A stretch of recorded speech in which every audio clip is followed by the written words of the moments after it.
Assalamualaikum warahmatullahi wabarakatuh. Waalaikumsalam warahmatullahi wabarakatuh.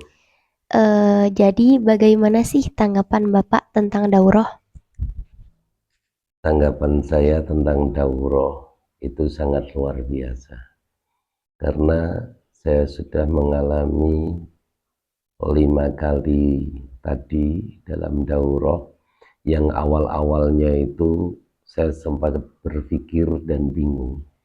Kenapa kok santri baru saja nyantri 6 bulan pulang disuruh untuk menyampaikan?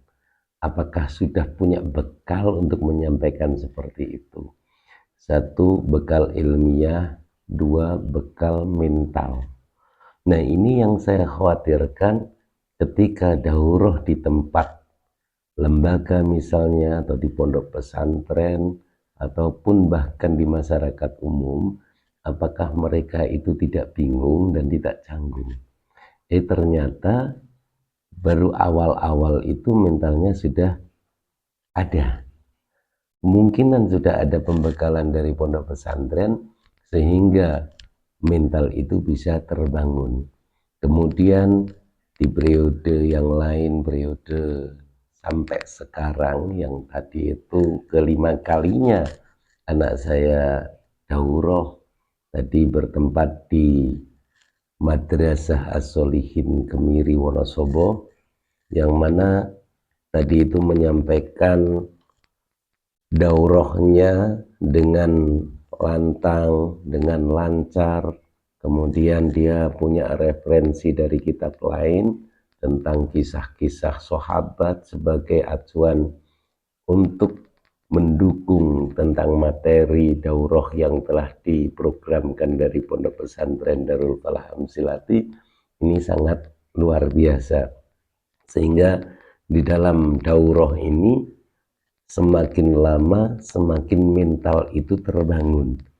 Nah, saya ingin sekali di dalam daurah ini anak-anak santri itu semakin semangat untuk mencari acuan-acuan dari kitab lain, baik itu yang sudah dipelajari di pondok pesantren ataupun acuan-acuan dari kitab-kitab lain yang belum dikaji kalau bisa untuk dipelajari, sehingga dalam daurah nanti ada mungkin timbul pertanyaan dari yang disampaikan oleh mereka, ditanya bagaimana bisa menjawab, terutama tentang hukum nantinya kalau sudah masanya, ketika sudah mengkaji tentang bab muamalat, muasyarah, dan yang lainnya, itu bisa menjadi bekal mereka untuk tanya jawab di dalam daurah.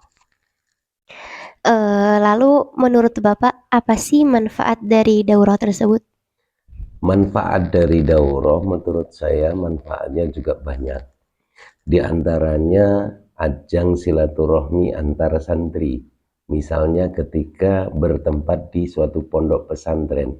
Seperti awal-awal dulu Zahad di pondok pesantren Miftahul Huda Siwatu, dia juga sampai sekarang ditunggu-tunggu oleh santri-santri mereka di pondok pesantren Miftahul Huda Siwatu, sering menanyakan kepada saya, kapan Zaha pulang, kapan Zaha bisa daurah lagi.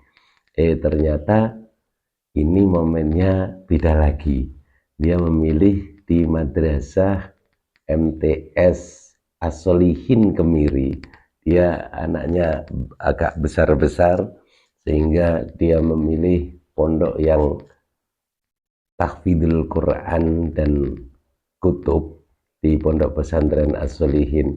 Ternyata di sana saya menemani Zaha daurah, itu juga lebih mengena karena yang disampaikan kemudian yang menerima atau mustami'innya itu dia seusianya, karena juga sama-sama kelas 9, sehingga satu frekuensi itu akan lebih ramai lah menurut saya. Ada berani yang bertanya, ada yang bagaimana seperti ini, seperti ini. Nah, ini sambil dia tidak terasa bahwa dirinya itu sedang menyampaikan, tapi seakan-akan dia sedang sama temannya sendiri. Lah itu yang bagus sekali.